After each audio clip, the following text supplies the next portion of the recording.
இன்றைக்கி லன்ச் என்னென்னு பார்த்தீங்கன்னா சிக்கன் குழம்பு, சிக்கன் லெக் பீஸ் கிரில் தான் பண்ண போகிறேன். அதுக்கு தேவையான மசாலா நான் ரெடிமேடாக கடையில் வாங்கிக்கிட்டேன். நான் மசாலா ரெடி பண்ணலை.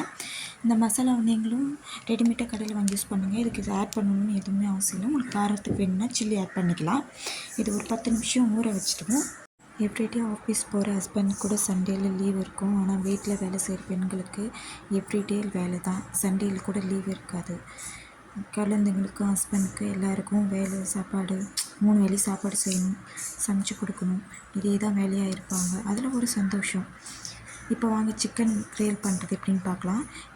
தவா எடுத்து வச்சு எண்ணெய் ஊற்றி நல்லா எண்ணெய் சூடானதும் சிக்கனை ஊற வச்ச சிக்கனை போட்டு நல்லா வதக்கி எடுத்துக்கோங்க. நல்லா எண்ணெய் ஊற்றி தாராளமாக திருப்பி திருப்பி போடுங்க. நல்லா வெந்து வரணும். நல்லா வெந்து வந்தால் தான் சாப்பிட்றதுக்கு நல்லாயிருக்கும். நல்லா எண்ணெய் மேலே ஊற்றி ஊற்றி திருப்பி திருப்பி போடுங்க.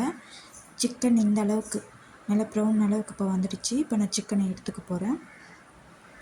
சிக்கன் நல்லா வந்துடுச்சு. அதுக்கு டெக்கரேஷனுக்காக கொத்தமல்லி கருவேப்பிலை போட்டு ஆட் பண்ணி என் பையன்கிட்ட கொடுத்தா நல்லா விரும்பி சாப்பிட்டான். என் பையன் வெஜ்ஜை விட நான்வெஜ் நல்லா விரும்பி சாப்பிடுவான். அவனுக்கு சிக்கன் ரொம்ப பிடிக்கும்.